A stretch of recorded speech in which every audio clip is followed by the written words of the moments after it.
અમદાવાદમાં સંદેશ ન્યૂઝના અહેવાલની ધારદાર અસર જોવા મળી છે. નરોડા મિની કાંકરિયા લેક ફરી શરૂ કરવામાં આવશે.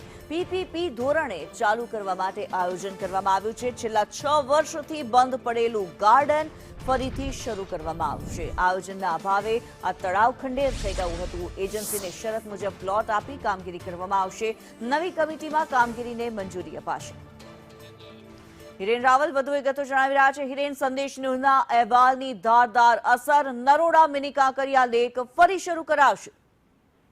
નરોડામાં આવેલું આ મિની કાંકરિયા લેક છે. છેલ્લા 6 વર્ષથી બંધ હાલતમાં હતું. પીપીપી મોડલથી એજન્સીને ચલાવવા માટે આપેલું આ ગાર્ડન કાંકરિયા સ્ટાઇલથી તૈયાર કરવામાં આવ્યું હતું, પરંતુ એએમસી અને એજન્સી આ બંને વચ્ચે જે ખટરાગ હતો એક પ્લોટ આપવાને લઈ અને એ વિવાદ લાંબો થતા જે તે એજન્સીએ આ કામગીરી બંધ કરી દીધી હતી. ગાર્ડન પણ બંધ કરી દીધું હતું. દ્રશ્યો આપણે જે જોઈએ છે એ ગાર્ડન કરતા ખંડેર વધુ હોય તે પ્રકારની સ્થિતિ હતી.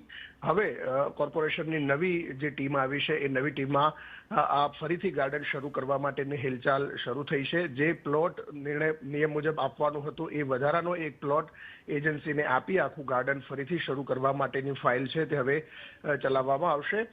ચૂંટણી પછી તરત જ એટલે કે મે મહિનામાં સંદેશ ન્યૂઝે અહેવાલ પ્રસારિત કર્યો હતો અને જૂન મહિનામાં નવી કમિટીની રચનાઓ થયા પછી પહેલી નિર્ણય તરફ કોર્પોરેશન આમાં જઈ રહ્યું છે. આગળ જી ધન્યવાદ હિરેન આ માહિતી માટે.